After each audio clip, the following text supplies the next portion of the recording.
All right, what's this stuff I'm hearing about the Durham investigation? You do remember there's still a Durham investigation going on, right? Just how much malfeasance are we dealing with at the FBI? We found out that the FBI offered Christopher Steele, the now disgraced Steele dossier guy, $1 million to corroborate it and couldn't do it, wouldn't do it. What does any of this mean? Joining me now, one of the good ones, Republican from Pennsylvania, chairman of the House Freedom Caucus, which we really love, Scott Perry.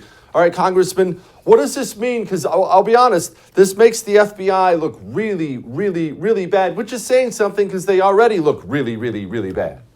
Yeah, I was going to say it's going a long way at this point. This is an institution I imagine that you, just like I, revered once in your life, and now has just totally destroyed their own reputation.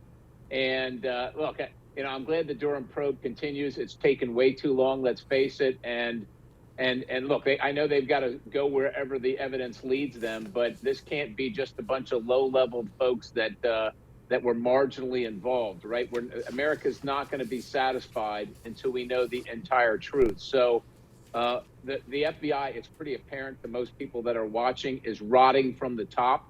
We don't know how far the disease or the infection goes, but we got to rip that thing open. We got to tear the scab off that thing and get a look inside it and just see how rotten it is. And this is look, this is a step in the right direction. But if they think this is going to mollify the people of the United States of America who demand equal justice under the law, they demand that justice is blind.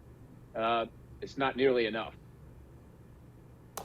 Congressman, here's what worries me, and I've had this thought. I know it's a little bit dark, but there's been so much loss of trust in our institutions, not just obviously FBI. You could make the argument medical institutions, CDC, but let's focus on the FBI. There's been such a drastic loss of trust over the last 6 years that half the country, I would argue at least, doesn't believe anything they say. Now, as you pointed out, this is an organization, maybe wrongly, we used to revere. I remember I wrote them a letter when I was like 7 years old. I wanted to be one of the guys with the blue jacket, right, and the yellow letters on. Now, if the FBI showed up at my door, I don't care what they asked. I wouldn't help them at all. Go talk to my lawyer. The answer is no. The door closes.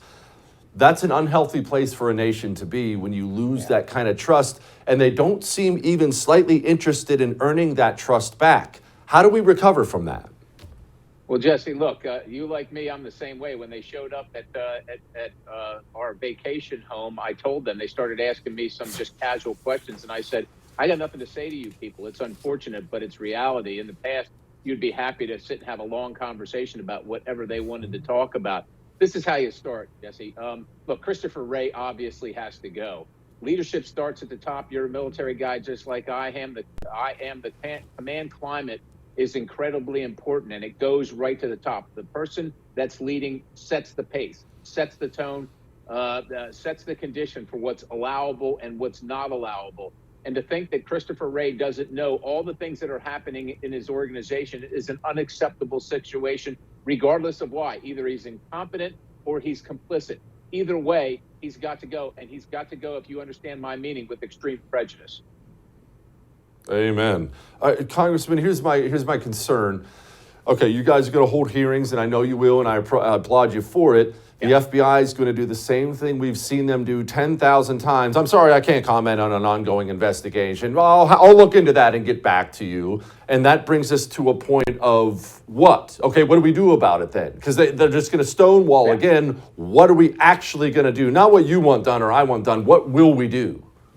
Right. So, as you know, James Comer, the chairman or the ranking member on oversight, soon to be the chairman, Jim Jordan, the ranking member on judiciary, already have preservation orders in because we know they're going to try and slow roll the documentation. And like you said, when we drag the people in there, they're going to try that number. So I would say this to Christopher Wray and the top lieutenants in the FBI. I hope you've got a time card for the House Judiciary Committee conference room, a hearing room, and a cot, because you're going to set up camp there because that's where you're going to live. That's number one. Number two, the real power that the the legislative branch has over the executive branches. I hope you're willing to work with no money, because that's what needs to happen. The legislature needs to stand up, see if it's got any courage, and say, you know what? You've only got enough money to go after real criminals that are killing little children, that are involved in how about the cartels on the southern border those type of things. You got money for that, but nothing else. And you're going to have to justify every cent, and we're going to drag you in here 3 months at a time to go through your budget 3 months at a time to make sure you don't have one penny extra. That's what's actually got to happen. And the legislature is the one that has to have the courage. The FBI and the executive branch has the courage to run over the Constitution roughshod because they know that no one's checking them. Congress has got to reach down and see if it's got anything and do something about it. And the power is in the money. Do we have the courage at the leadership level? I'm not obviously worried about the Freedom Caucus, but at our leadership level, assuming, I know that's a big assumption, assuming we're going to take the House, do you think our leadership is going to be committed enough to go through with that? Again, if it was just you running the meetings, I wouldn't be worried. Is our leadership going to be committed enough? Well, I will tell you this, Jesse. We're all focused on, of course, November 8th. We've got to win the majority first. And then the conversation with leadership begins. And remember, it's not leadership yet. We've already started asking them, what are you committed to doing? What are you not only committed to asking for, what are you committed to fighting for? And what are you committed to getting done? Like, how you treat us when we don't want to vote for one of your boondoggle things that half the Democrats support. What are you willing to do with Republicans that refuse to help out in saving the republic? We want to know that plan. And if we don't see some kind of a plan, well, look, we'll see what the numbers look like, but we're going to hold you accountable, and leadership isn't going to be so easy at this point.